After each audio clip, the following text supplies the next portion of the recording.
Hello, welcome. It is me, Martin Anderson, with you for another Headlocks and Headphones. This week's not going to be quite as long as the rest.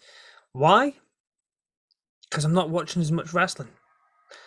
But whilst we're here, let's talk about some of the stuff that's good, bad, and ugly about this week in wrestling. Yes, that means we're going to be talking about Sabu, we're going to be talking about Joey fucking Ryan, and we're going to be talking about AEW. I'll let you figure out amongst all those which one is which. Now, I do want to make it clear, in recent weeks I haven't been watching as much wrestling as normal, and the reason for that has been it just hasn't been very interesting. Anybody who knows me knows I also like bad wrestling, and although I wasn't massively looking forward to the pay-per-view that AEW put on, there was no real storyline investment for me in most of the matches. The one thing that did intrigue me was how the hell they were going to do that barbed wire match. Now, I know you have the stupid pictures that Kenny Omega put up, and I don't for a second believe that all of this is Kenny Omega's fault. And if you haven't seen it, we're going to talk about it. But it was at least a watchable pay-per-view. It was the only wrestling show I've watched this week in full. The rest I've watched clips of, so I know what's happening and I can keep up to date. But nothing else has really been intriguing. On top of the fact I've got uni deadlines and stuff. But ignoring that, I still find time to watch wrestling, even if it's popping it on my phone and watching it on the way to work. This week, I didn't. And the problem, I think, comes from the fact that I don't know, as I get older, going into WrestleMania season is just not as exciting as it used to be. I don't know if that's maybe just me, but maybe I'm just getting jaded. Maybe this should not be Headlocks and Headphones. It should be the Jaded Wrestling Fan or the Jaded Old Fart. That should be the name of the show from now on. But in saying that, I have said some nice things about AEW recently. So do I say nice things about AEW this week? Let's get some wrestling news out the way, and then we'll find out.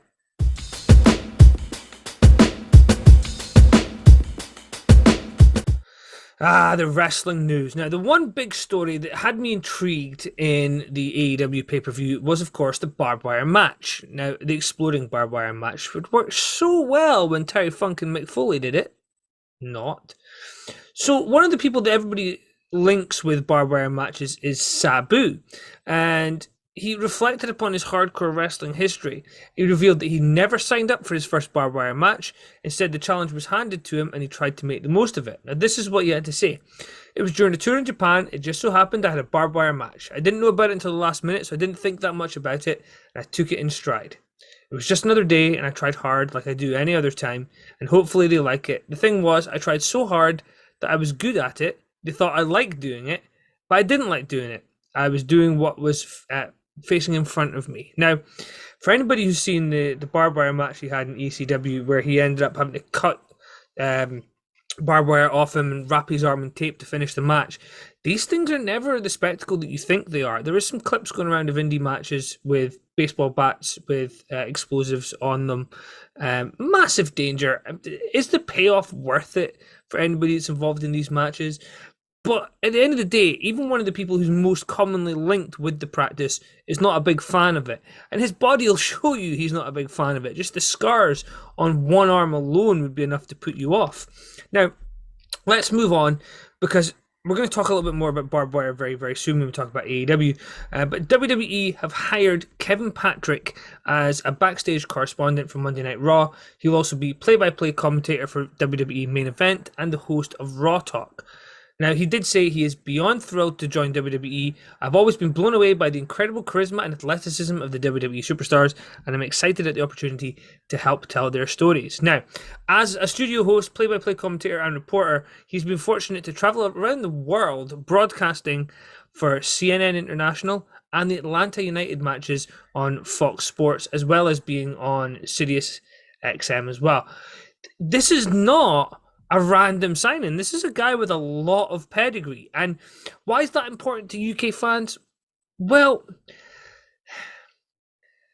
it's because he's from Dublin, Ireland. Now, I know people will say, oh, you don't want to get involved in the Irish debate. And I'm not getting involved in the Irish debate. But, for me, Ireland, the whole of Ireland feels kind of linked. I'm Scottish. Scotland and Ireland are always going to be linked. So to see somebody who is Irish, who's going to be a huge part of the WWE broadcast, for me, that's really cool. I haven't seen his work, but I would love to know that he has that little bit of accent there, because I think that would be very cool to hear.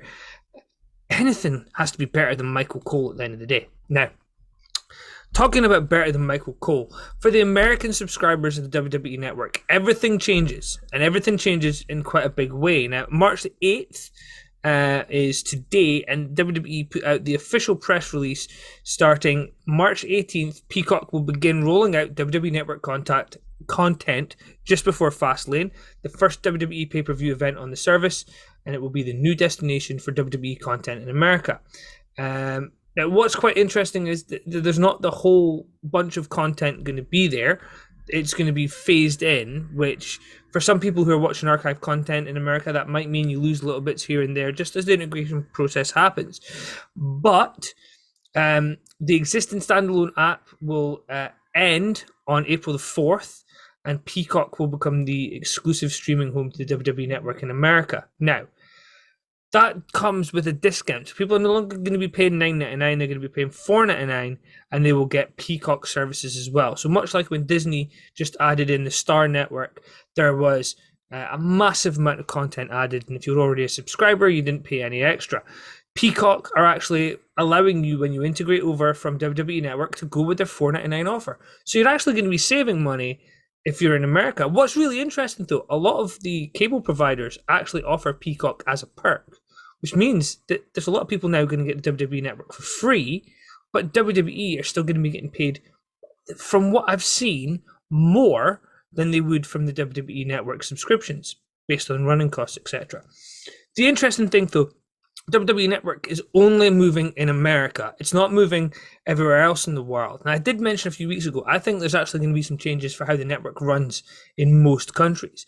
For me, I think the easiest option for WWE is to find partners. They already have a partner in the UK, BT Sports, who could provide some form of service like that. I've been able to roll your WWE bundle into one that maybe included football or included some of the BT sports-based content would probably be a very good deal that people would pay for. It certainly would be cheaper than what they're getting now. If they were to roll it into the full-price football package, which is like £1 bazillion a year, then WWE is probably going to see a drop-off in their numbers here. But every country around the world seems to have like a major streaming service, or seems to have a service that's trying to find new content. WWE could actually farm off their content in more countries than just America, because obviously America's their home base. That's where the servers and everything were dedicated.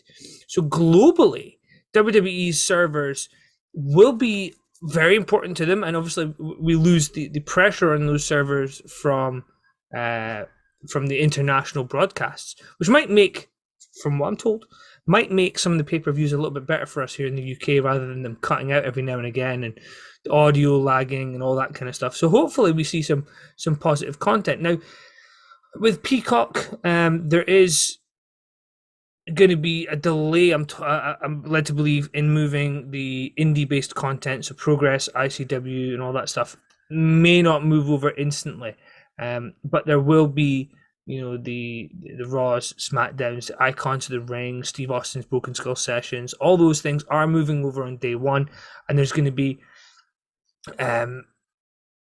quite a large amount of the archive content, but they're aiming for SummerSlam to be when the content is going to be live on the Peacock service. That suggests they're no longer going to be using the WWE Network streaming system that they have in place, which means that WWE are moving everything over, and that's obviously a gradual process.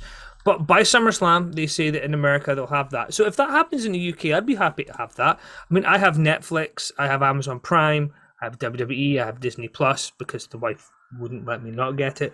So the great thing is, if WWE were to find a partner here in the UK, obviously Netflix and Amazon Prime and Disney are probably not going to be the best option, but a partner here in the UK, BT makes sense. I wouldn't be surprised if in a year's time we're talking about BT WWE app, where you can get football, wrestling, various other sports on there as well. Now, We're going to move on from talking about possibilities and talking about things from the past. Now, Jim Johnston, the composer of quite a lot of WWE's theme songs over the years, did have some quite interesting points to make. Now, he was doing an interview with Lucha Libre Online's Michael Morales Torres, and he explained that Yokozuna once wanted to change his theme music from Japanese to hip hop.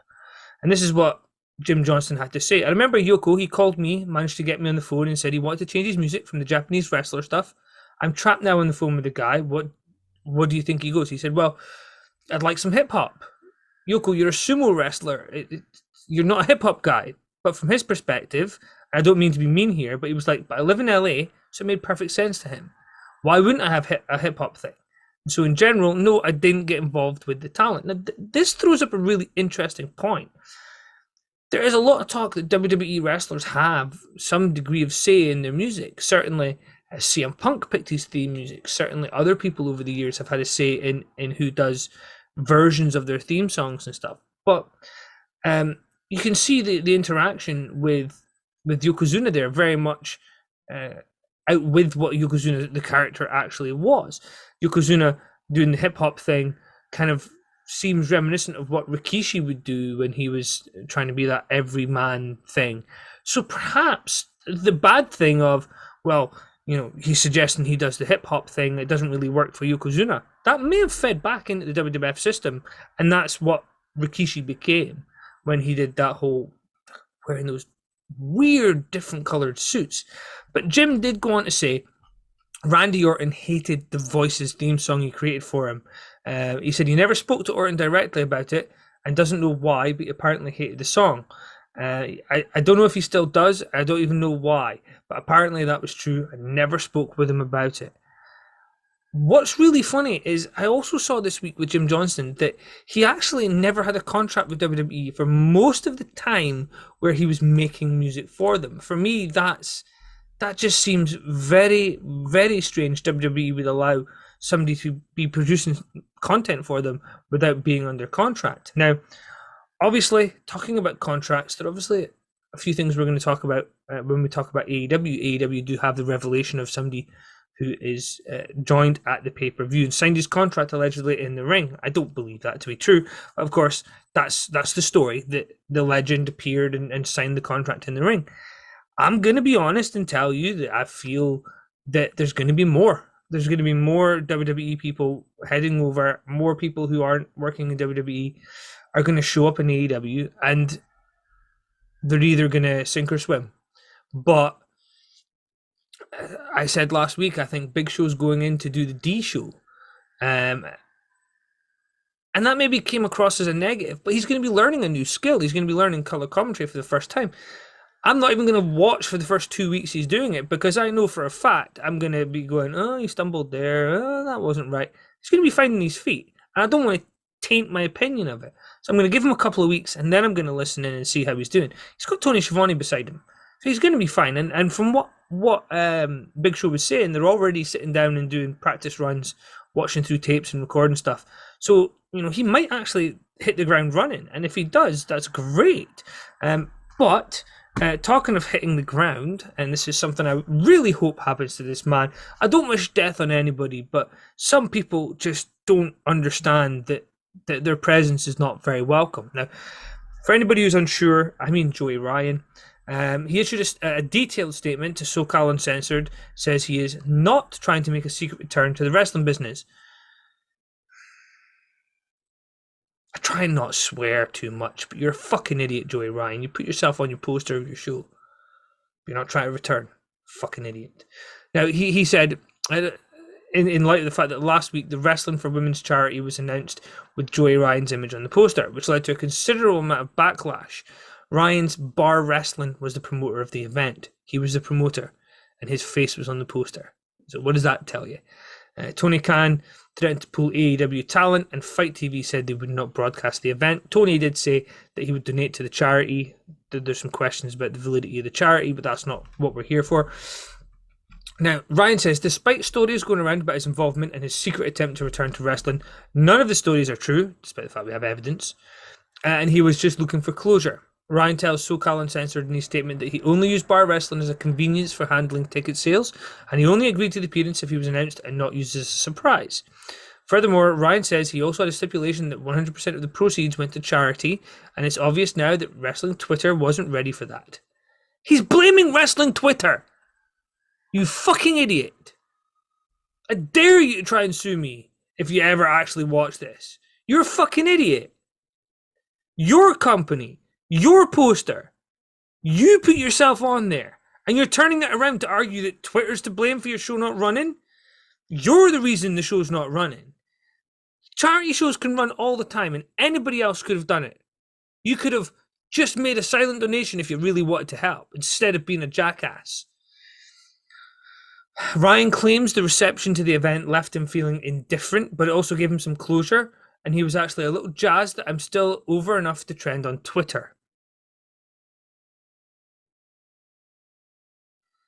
In addition to addressing the charity show, Ryan also said he's dropping most of his lawsuits in relation to being named in the Speaking Out movement. Still a dickhead. Ryan was accused of 18 different accounts of sexual assault last summer and was fired by Impact Wrestling. He says he's keeping the Impact lawsuit because of breach of contract, but all of the other ones are actually going to be dropped. Now, Ryan claims the language in his contract with Impact allows him to receive written notice of a breach of contract and a 5-day cure period to work out any issues. If nothing could be worked out, then he and Impact would have a period of 30 days to resolve the matter together, and after that, Impact would be able to terminate his contract. He was requesting a judgment of $10 million. Let that sink in. For damages caused by the defendant, Impact Wrestling, as well as legal fees and any monies for further and general relief. Think you've got all the relief you fucking need, Bell End. Ryan says he's unsure if he will drop a lawsuit against a former Ring of Honor star who is suing for libel in relation to one of the accusations. Now, let's read the statement from Joey Ryan. This is the last time I'm going to mention this guy, unless he loses all of his lawsuits, and we'll gloat a little bit. I've also spent the past week or so reflecting on my defamation lawsuits, and I've decided to drop them. For the most part, including the ones that I've already won by default, there's a misconception that I'm suing everyone. I filed lawsuits against the 4 women who accused me of an actual crime, 1 person who misreported information and later admitted it, and 1 person who made up stories about me. The only reason I filed any lawsuit was for some semblance of due process that I believe is due to persons accused of what I was accused of. Instead of getting tried in the court of public opinion, I wanted to have all the defendants in the lawsuits respond to the complaints so they could explain why they made the false statements and explain the evidence that exists against their claims. A default judgment does not allow for the due process that I was seeking because the defendants did not want to participate, so I am seeking to dismiss those cases. I was also hoping the lawsuits would permit an investigation through what is called the discovery phase in a lawsuit, which I wasn't afforded because none of the accusers went to the police, and Impact Wrestling decided to terminate our contract without so much as consulting me or conducting any investigation as mutually agreed upon in the terms before they terminated it. Now, there's more, but this dipshit, I'm not going to talk about him any more than to just say, if you're a Joey Ryan fan and you believe for a second that he just used bar wrestling for convenience and his face was on the poster and he didn't know about it, then you're an idiot. I say this practically every week. You're an idiot. Joey Ryan's an idiot. The guy is still posting content on Patreon, which is all photo shoots. And if you're subscribing to his Patreon, you're an idiot. Regardless of whether you believe he actually did these things that he's accused of, the guy is just garbage as a person. If he really wanted to prove that he was innocent, then he would be able to prove that, because obviously going to the lawsuit, he would have the evidence there. So he could go to the police if there was an investigation. I don't believe there was any charges pressed against him. If he's worried about defamation of character, I'm sure many of you will agree he would have to have some character first for that to happen. Now, let's calm down and let's talk about AEW.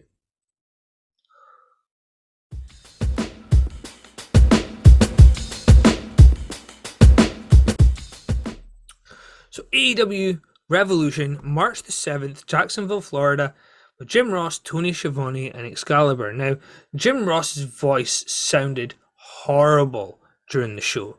I don't know what was happening with him. He did apologize a few times. It happens. I've done radio shows where my voice is broken halfway through, and I'm basically drinking juice every time I take a breath because my throat is being torn to shreds. So good on him for lasting as long as he did. Now, the way that the pre-shows work for AEW, if you haven't watched any, is they're called the buy-in. So basically, the pre-shows has a negative connotation, I think. I think the buy-in, as far as the terminology goes, I actually prefer that to what WWE use. Pre-show just seems almost unwanted and unneeded. But the buy-in is almost like, hey, you watch these people because the chances are there's something important's going to happen. And I like the fact that they don't throw 17 matches onto their buy-in like they do with the AEW Dark. But we did see Britt Baker and Maki Ito versus Thunder Rosa and Rio. I'm a huge fan of Thunder Rosa. So the fact that she didn't win that match for me was upsetting. But honestly, Britt Baker's improved a lot. She's growing on me. And I think most of that's not her in-ring stuff. Most of it's her promo stuff, which is really good. Now, let's move to the main show. We did see AEW Tag Team Championships, MJF and Chris Jericho versus the Young Bucks. I'm going to be honest, Chris Jericho is looking blown up. There was times where he looked like he was really struggling. Jericho's a professional. Jericho is very good at what he does. But there were times where he stumbled a few times. He picked up one of the Young Bucks for a suplex, and he almost lost his footing, which is not like him. And I'm not for a second saying he shouldn't be in the ring. I still think he's very talented and very good at what he does. I almost felt awkward watching that match, and not least the fact that I felt much of the content and the way that things were done was not Jericho's style. So there was a little clash of styles there, but I think it was a good match. A lot of people said, oh, it's the greatest opening match ever. You're a fucking idiot if you think that. It was a good match. I think the one thing that kind of bothered me a little bit is they still look fake. They still look false when they're doing stuff. The Young Bucks are very clever at coming up with cool spots that are really interesting to watch. The problem is they then kind of stand around for a few seconds and then do this little fake run and run towards the ropes. Wardlow grabbed the middle rope and one of the Bucks, I forget to remember which one it was, falls out of the ring. It looked so poorly done that I actually giggled when I saw it. And for me, that's the problem I always have with the Young Bucks. They do some cool stuff. If they were in ECW and Paul Heyman edited their matches, I think that they would, for me, I would love them. I like their stuff. But I think if they were heavily produced like Public Enemy, I would feel the same way I do about Public Enemy. Now, let's move on, because obviously it wasn't just that. I felt it was a little bit weird. Now, I know you're probably going to argue, well, it was a Battle Royal, it wasn't a tag team match. But you open with a tag team match, and then you have the tag team Casino Royale. For me, although it was a different style of match, it was still all tag teams. It just felt weird. And there was 10 tag teams in there. More than that. There were 15 teams in there.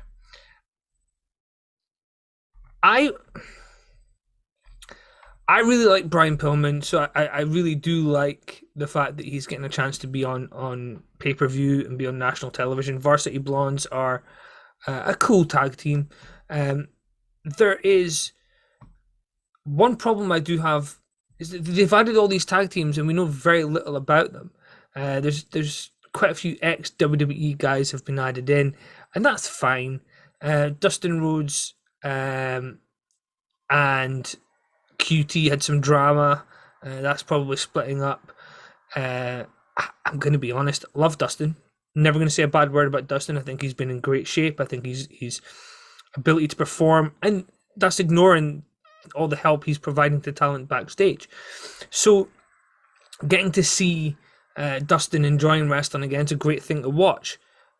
I don't see any value in a storyline with QT Marshall. Certainly, I don't think QT Marshall's going to be elevated to any title picture. If he is, I'd be shocked. Jungle Boy as well, Jurassic Express. I love Jungle Boy's theme song, Tarzan Boy. I'm going to be honest, last week when I was watching Botchamania and that song came on, I went on YouTube and stuck it straight on just to watch it, because 80s music is cool. If you don't know what the song is, look up Tarzan Boy. It's a great song. An Italian band for ex-radio guy. I do lots of trivia all the time. But Team 14 in the match were Pac and Phoenix, and they would go on to win. Dasha was backstage with Paul White afterwards. She wants some hints as to who the big debut could be. We also saw DDP in the crowd and Al Snow there as well. So Al Snow, with at least somewhat of a friendly relationship with AEW, which can only help his wrestling school, because that's what OVW is. I was going to move past it, but let's move back. Pac and Rey Fenix as a tag team, for me, doesn't make any sense. Pac is meant to be this lone wolf, doesn't trust anybody, and now he's just teaming with somebody for the fact that they can have good matches. I don't think that stuff works. And this is the bit that I know people are going to disagree with me on here. I've seen everybody online saying that the AEW women's match was great, and Tony Khan said afterwards that, you know, it's matches like that the reason why the women are going to be main eventing shows going forward. Not all shows. There's going to be shows that they're main eventing, which is interesting. There is one thing that came up yesterday. One of the I think it's the owner of WrestleLink.com. Don't go to their site. It's absolute garbage, and you'll understand why in a second. Raj, who is the owner of that page, was doing an interview with Matt Morrigan and one of the other guys from his website, and he basically said that the only reason that the women's champion is the champion is because she's dating Kenny Omega, and he realized within 10 seconds his fault, and he was like, okay, I'm probably gonna have to edit that out, but it still went out. People still heard it, and people weren't happy. I've been guilty of saying, you know, jobs for the boys, jobs for their friends. I think that will be happening. If you have friends and they don't have work and you can't offer them something, you're going to offer them it. But you're not going to offer them if they can't provide something. So whilst I do think Kenny Omega has a big hand in the women's division, I don't think he's put the belt on his partner to be nice to his partner. He thinks that that's going to draw, because he could equally just book his partner on the show and she'd be paid the same amount of money. If you agree with Raj, then, you know, that's fine. It's up to you. But you're wrong. I don't like Kenny Omega very much, but I don't think that that's something that he would do. I don't see the point in doing something like that. So I certainly do think that those accusations are false, and he did quickly retract them. But he's not a nice guy for saying that, because she is a good wrestler. I mean, both performers in that match were trying their hardest. I just didn't think the match was very entertaining, and it's nothing to do with not feeling like I had any investment in them, because I didn't. I had zero investment in either of those characters. We know very little about their motivations even, but we'll ignore that. The match was just, it was very, it's the type of wrestling I don't like. There's a lot of things just for the sake of the selling at times was very weird. And if you enjoy that, that's great. I'm not going to slaughter you because you enjoyed it, but I didn't. I sat watching that, and I decided to search for it on Twitter just to see what people were saying. And as I'm searching for it, I'm seeing all these nice comments about how great the match was, which is wonderful. Only problem being that I didn't see that. Either they were watching a different match to me, which they weren't, or we just like different things. There were several problems throughout the entire show.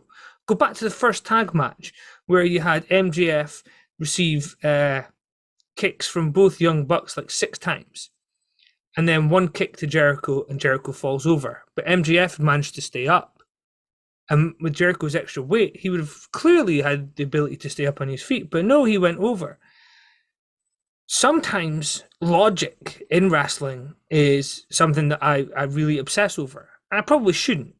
But if MJF gets kicked 6 times and doesn't fall over, and Jericho gets kicked once, then logically you're telling the audience that MJF is a lot better than Jericho.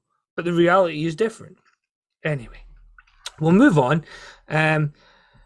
The Miro and Kip Sabian versus Chuck Taylor and Orange Cassidy. Remember what happened to Orange Cassidy's big push? Disappearing into this absolute bullshit storyline where Miro is somebody's best man. And they started this by having Miro attack Chuck Taylor and Orange Cassidy, and then he grabbed him and looked into the camera and said, "Play my music." I mean, that was kind of neat. I liked that. It was something different. The problem for me, of course, is you've got a monster like Miro. Make him a monster. You get that glimpse of the monster, and he's involved in a stupid storyline. Make him the monster. Have him basically distance himself from Kip Sabian.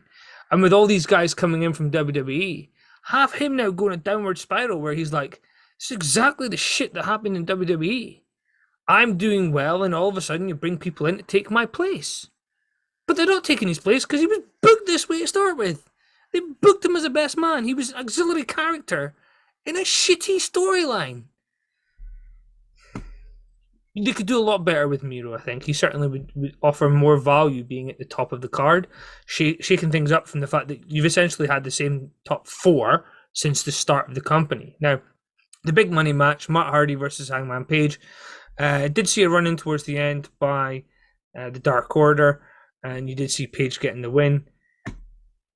A lot of stupidity in this match as well. Some good stuff, some nice interference by Private Party. The problem for me is just that jumping lariat thing that Page does. It makes no sense. And yeah, it might be a spectacle, and in an arena full of people, they'll be excited and they'll pop. But it doesn't do much at the end of the day. So let's move on, because I don't want to be massively negative. Hangman Page has potential at his ass, I think.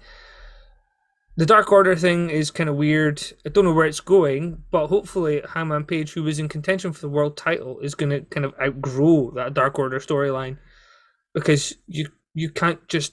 I mean, look at Sting in WCW. Everybody's like, oh, he's the face of the company. He's the future of the company. At some point, the future has to actually happen. Otherwise, it gets a bit pointless. It's like with Billy Gunn. Oh, he's the purest athlete in the company. He's the best pound-for-pound fighter. And never did anything with it. Because every time he got put in a position where he could, he failed. So they never pulled the trigger on him. And that's what they're doing with Hangman Page. Could he be their version of Billy Gunn? I know they've got Billy Gunn. But could he be their version of Billy Gunn?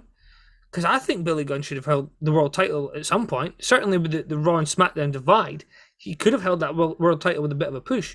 But instead he got put into stupid little gimmicks, which is much like what we're seeing with Hangman Page. Now, we move on to another multi-participant match, which is a ladder match. So it was Max Caster, Lance Archer with Jake Roberts, Scorpio Sky, Penta.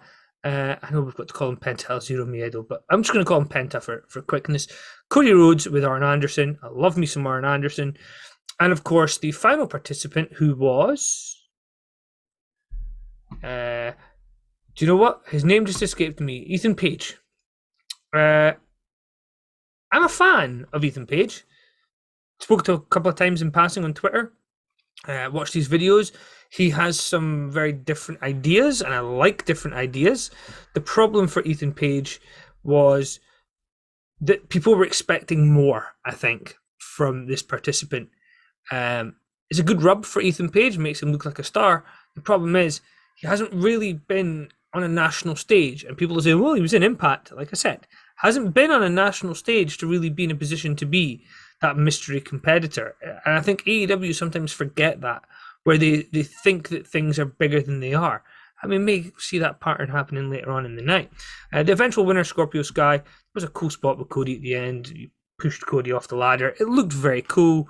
Knowing the role that Cody has in the company, it was very cool to see Cody taking that spot from Scorpio.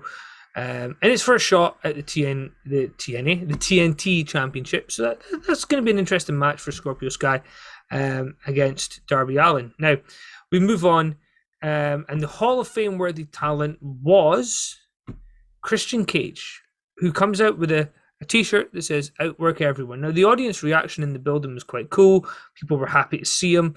According to rumors, he reached out to Tony Khan and he wanted to work for AEW, and that's brilliant. I'm happy that he wants to work and he's been medically cleared to work.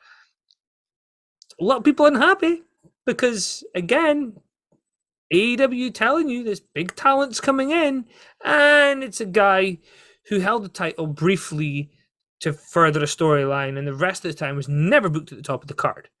I'm not a Christian hater. I actually think he's really good. I've seen him live a few times where he was probably the best performer on the show. The problem is perception. And Christian already left WWE once and went to TNA, and there was all this fanfare about, this is the final piece of the puzzle they need, and it proved pointless. Very little moved the needle. And I made this point last week. When you look at Big Show's appearance on Dynamite, 995,000 people watched that show, which is a great rating until you consider that the Young Bucks got a higher rating for a match that they had to main event a show. So realistically, much like WCW, much like TNA, they have people that are drawing. They have people that are capable of getting numbers. They just are not positioning them very well. A lot of the booking doesn't make sense. And I know that the AEW fans, if you watch this, you're probably going to hate on this, and that's fine. A lot of the booking doesn't make sense. I'm not talking about WWE booking, which is the most common comment I get in my DMs when I post stuff saying AEW are not doing things properly. Is, will WWE do this? Yep, they do. Not denying that. WWE do very stupid things. They sometimes do title changes for the sake of it. They drop storylines halfway through. They have athletes who've been on TV for several years and the company suddenly developed Nigerian accents, for example. They have talent who have had Jamaican accents suddenly drop them on live television. By saying AEW are somehow better because WWE do something, you defeat your own argument. I'm not suggesting AEW are awful. I'm suggesting that they have talent that have drawn over 1 million, and the next week they weren't in the main event. It's almost like a revolving door, and there's no direction and no common sense. Jericho no longer being in the main event and working with other people, that makes sense. I get that. But a year ago, the main event was Jon Moxley and Kenny Omega. And now we're still getting the same matches. And the problem is we're not progressing any.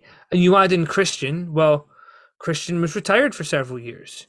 You add in several other older talents like Big Show, who isn't going to be wrestling straight away and certainly can't carry the load every week. And AEW debuted with very high numbers, and then they dropped when curiosity and people watched, not really into it, and then others went, oh, I kind of like that. Then they found their level. And yeah, with the addition of Christian and a few others, numbers might go up here and there. But then, these people were not moving the numbers in WWE. When Christian was world champion, it was one of the very bad ratings periods for SmackDown. That was not Christian's fault, but that's the truth.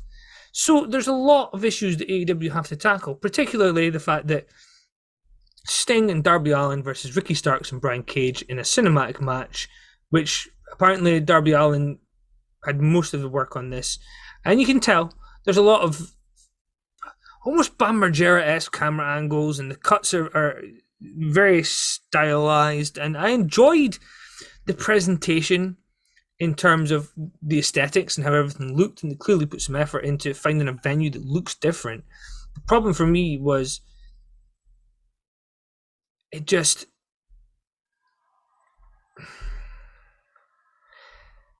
kind of waste the first match with Sting by putting him in a tag match. This cinematic match could have been Darby Allin versus Brian Cage or Ricky Starks and would have achieved the exact same. Sting could have faced the other one in a standard match. I get it though. They're perhaps limited in the sense that they really wanted to put Sting in a match that would expose him to the audience, because some of AEW's audience probably haven't seen Sting wrestle. I mean, that's ridiculous to think about, but based on the age of the audience, they probably haven't seen him wrestle live. They've seen archive footage, but you know, a lot of the audience are not WWE people, so they wouldn't be watching the WWE stuff. So that's the first exposure they have, and it's stylistically quite cool, and I think it's going to appeal to the AEW audience. I just don't agree with the decision to put Sting in a multi-person match. They could have had him in a very short match with somebody, and it would have achieved something. But all in, it's not a bad match. It's just misplaced. If we're going to talk about misplaced, let's talk about the exploding barbed wire death match, shall we? Where we saw a very weak set of punches from both competitors at various points in the match. Lots of blood, which apparently, if you work an indie show, blood makes a match good. That can be the case, but it has to come with something called psychology, which much of this match didn't have the psychology that you would expect. They did the typical running spots where they stopped right before the barbed wire, but you know, there was a suplex from the apron onto tables with an explosion. But then they kept showing replays that the explosions were on either side of the table and nowhere near the competitors, which I get for health and safety reasons, but at the same time, where's the danger? Later on, there was a spot that looked possibly like it was accidental, where Kenny Omega was trying to pin Jon Moxley, and when Moxley kicked out, his foot hit the barbed wire and there was an explosion went off. Chances are that was pre-planned. I don't think they would have allowed anything to go to chance. But the referee looked like he was wearing a hazmat suit. He looked like he should have been cleaning up a murder room instead of working a wrestling match. It would have been quite easy for the referee to not look so stupid. But AEW referees look stupid all the time. Just look at the tag match where both... I'm not even going to get into that because it's just frustrating. Both competitors are in the ring, the referee still counts. That's not allowed. But who cares about rules? So, the end of the match, and this is the part I want to talk about. The end of the match saw Luke Gallows, Carl Anderson come out and help Kenny Omega to get the win, which, you know, kind of works for his character. But we led up to them beating him up, and as they're leaving, Eddie Kingston came down and kind of punched a couple of them as he went past to go down and make sure Moxley was okay. He was handcuffed in the ring, and the thing with this is the countdown timer was like 15 seconds. So when he got in the ring, he tried to get him out and then realized it wasn't going to happen. He lay over Jon Moxley to protect him when the explosions went off, and there was some sparklers at the side of the ring and a couple of explosions on either side as well. Nothing went in the ring. Nothing was anywhere near them. The commentators acted like the building had exploded, when in reality, nothing had come anywhere near any of the talent. What they did, however, tell Eddie Kingston to do was sell like he'd been knocked out, which I'm pissed at, because I really like Eddie Kingston, and he looked like a mug. And if there's one thing Eddie Kingston is not, and that's a mug. Now, a lot of people are saying it's a botch. In my head, before I watched it, when I'd seen the clip but I hadn't seen the match, I was thinking, well, this could all be Kenny Omega wasn't 100% sure he was going to win, and he didn't want to be left in a ring that could blow up, so he didn't properly rig it with all of the explosives that he wanted, which as a heel would make sense. You could get away with that. He doesn't want to damage the $1 million face and all that garbage, until you realize that they ran away. Kenny Omega knew there was going to be no massive explosion, and he ran away. And worse still, the commentators acted like the explosion had destroyed everything.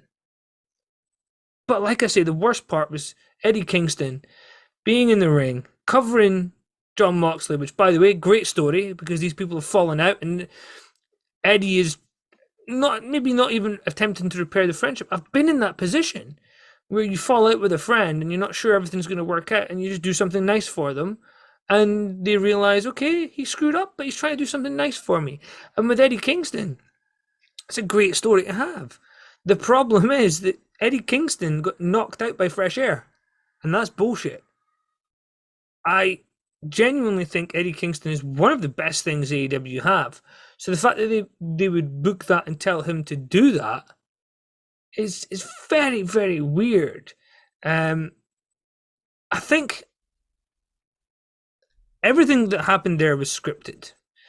I don't think there was a massive botch in the sense that certain things didn't go off. Either they didn't run a rehearsal, which is stupid, of the final explosions, or perhaps something did go wrong. Perhaps there was more intended. Um, for me, the fact that Eddie Kingston went over him like this and covered him, that suggests to me that there had been some thought about Goldberg style fireworks that would actually engulf them, which would still be dangerous, but obviously if they're covering each other, it wouldn't be as dangerous. Goldberg is able to inhale them and doesn't cause long-term problems. So for me, the whole thing just sums up AEW. They advertised a mystery opponent in the ladder match, and it was disappointing. Didn't really deliver, although I'm not hating on the person who came in for the match. I'm a fan. Then they announced a Hall of Fame worthy talent, and everybody's talking about Batista, CM Punk, The Rock, and we get Christian Cage. Okay, I'm a Christian fan, like Christian, don't have an issue with Christian being in the company, and I'm happy that he's able to go and make money because that's what this is all about. Same thing I said about Paul White. Happy he's able to go and make money. That's cool. Fans were let down though. That's not the Hall of Fame caliber that people expected. Tony Khan hyped this up too much like he did with the exploding barbed wire match, where he hyped it up just a little bit too much. And by just a little bit too much, I mean massively overhyped it. But what did we expect? This is the same pay-per-view company that gave AEW fines for the last big match these two had on pay-per-view. So we couldn't have expected them to go to the extreme levels that Jon Moxley's previously done on indie shows. So for me, whilst I've seen everybody talking about how great the show was, and there was some great content. I mean, there's sections of Bucks versus MJF and Chris Jericho that I enjoyed. The women's match, there were some pretty brutal spots in there, and there were some really cool back and forths at times. But overall, disappointing, especially when you see other people saying how good it was. Miro is just wasted in that storyline and needs to realize that the same thing that happened to him in WWE is happening to him in AEW. He needs to maybe be more protective of his character, because at the minute, he's in a mid-card storyline, and if he'd come in as a main eventer, people would have bought it. But instead, he came in as a best man. Matt Hardy and Hangman Page, there was a lot of pieces in there, and Private Party were involved, and then Dark Order were involved at the end. But the right person won. We move on to the Face of Evolution ladder match. Ethan Page was a bit of a letdown in terms of that cool figure mystery announcement. The WWE equivalent would be in 1999 if Al Snow was added to a ladder match. I mean, okay, cool, everybody liked Head, but bit of a letdown if the mystery opponent's advertised for a week or two and it turns out to be Al Snow, a person that you've loaned out to ECW for a year because you had nothing for him. With Adam Page, this is a person who has a lot of potential. I think he has a ceiling, though, based on the things that he does. If you've not seen any of his YouTube stuff, go out of your way to check them out. They're really cool. Scorpio Sky winning that ladder match was very cool. I like his stuff, so it's an interesting match to see. I feel that Sting was somewhat wasted in a cinematic match. But overall, I enjoyed the cinematic experience. And then Jon Moxley and Kenny Omega, there was some blood, there was some brutality, but there was still that overselling. There was still some of the barbed wire was clearly fake. And I'm not saying that because I think people should be getting hurt. But if you can't do something in a way that's believable, don't do it, because it becomes easier to tear something apart when it's clearly flawed. And the explosions were poor. So, the barbed wire was only on 3 of the 4 sides, and I get that. They wanted to have something to be able to bounce off of. I like the fact that it was only on 3 sides. I know ECW did 4. It was a good call. I don't agree with the fact that they're so liberal with headshots. Jon Moxley still does headbutts and stuff. In today's day and age, I think that that's just far too risky. Um, can't fault the main event for effort. You can fault the execution. And for me, I think that's the problem with a lot of what AEW does. The effort is there at all times, but for me, the execution is poor. Now, I know I'm going to have at least one person DM me saying, yes, but WWE did this week. Yes, I know. I've already stated that. WWE are shit just now. WWE have periods or stories that are good, like Roman Reigns. But usually it's garbage. And usually you kind of watch out of habit. But with AEW, the amount of times I see people saying it's great, and it's like, it's it's good. There's great stuff, and there's periods where they touch greatness. But we all know how dangerous it is to touch things in wrestling. You're either there or you're not. And in AEW's case, massively overhyped show. Everybody likes to give ratings. I'm not. I'm going to summarize it by saying some good stuff in there, but massively overhyped and was never going to live up to it. Had I paid $60 for this, I'd be disappointed. Had I watched it on the AEW network for $9.99, I know I'm making a comparison, then I probably wouldn't be unhappy. I would feel that I got good value with that being my special. You look through the cards though, and I think they have a real problem. They're facing the same issue TNA did, where they have a lot of guys who would be considered homegrown in AEW. They're not, but they would be considered that. Their first national exposure. And what we have, unfortunately, is them now going, right, so they weren't growing us, so let's bring in Matt Hardy. Well, that failed. Okay, so let's bring in Big Show. Okay, numbers went up a little bit. Okay, let's bring in Christian the week after. Okay. But now there's less space on the card. And now it makes sense why they're going to have 4 shows a week.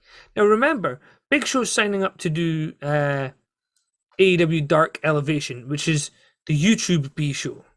But TNT have already confirmed that they plan on having a second AEW show at some point this year or the beginning of next year. Which means obviously Dynamite would be the A show, the new TNT show would be the B show, AEW Dark would be the C show, and AEW Dark Elevation would be the D show. That literally would be lower than main event. And adding being the elite and all the other content, Ethan Page is going to be producing stuff, all this other stuff. I like that they want to try new things. The problem is that they're just hiring people for the sake of it at the minute. But I don't know the direction they're taking.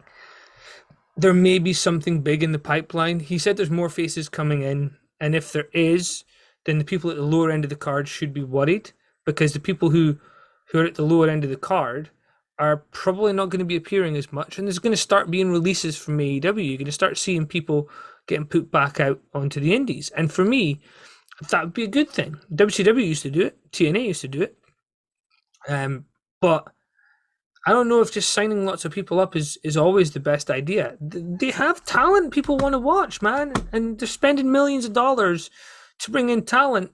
And you know, the debut of Big Show, Paul White, got them a lower rating than the Young Bucks did in the main event.